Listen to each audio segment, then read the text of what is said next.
pero hindi nyo alam kung paano gampanan ng salitang pagsakripisyo. Gusto nyo ng kapayapaan, pero ang galing nyo makipagsiraan. Gusto ninyo na tayo'y umangat, pero kapag nalalamangan kayo, pilit ninyong binabagsak.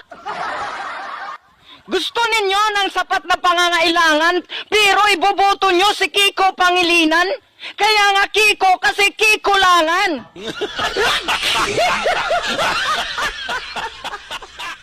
Ayaw nyo ng away, pero gusto nyo ng linibakay? Ayaw nyo ng illegal na droga, pero iboboto nyo si Laila de Lima? Ayaw nyo ng palaging nambabatikos, pero iboboto nyo si Raisa Hontiveros?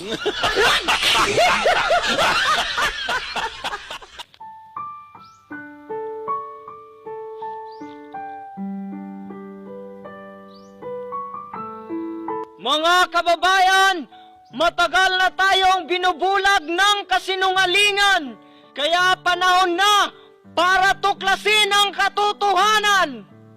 Sino dito ang nagsasabi na isa siyang bayani?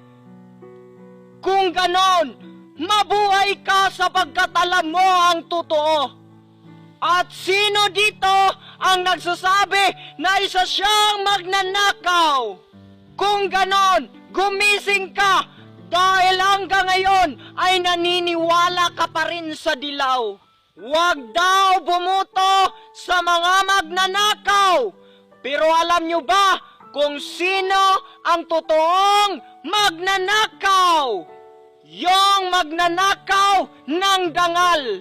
Pilit pinagtakpan ng mabuti, naninira ng imahe para sila ang magiging malinis sa bandang huli.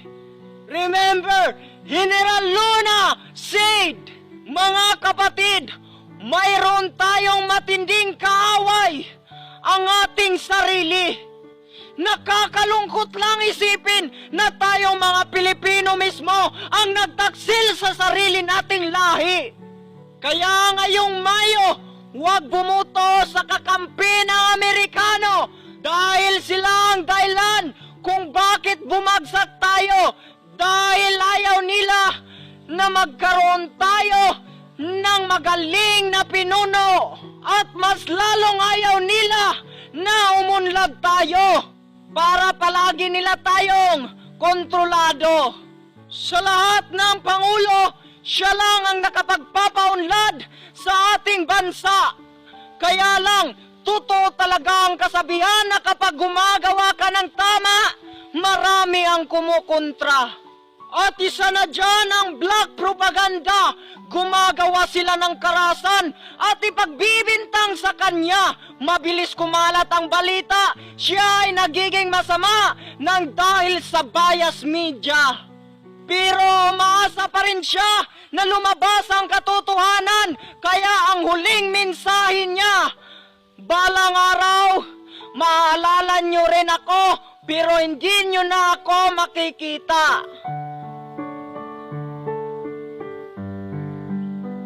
Ngayon, dahil alam mo na, bayan, pumili ka, paghiganti o pagsisisi, galit o konsyensya, pagbabago o maling paniniwala, bayaning dakila o dakilang maninira.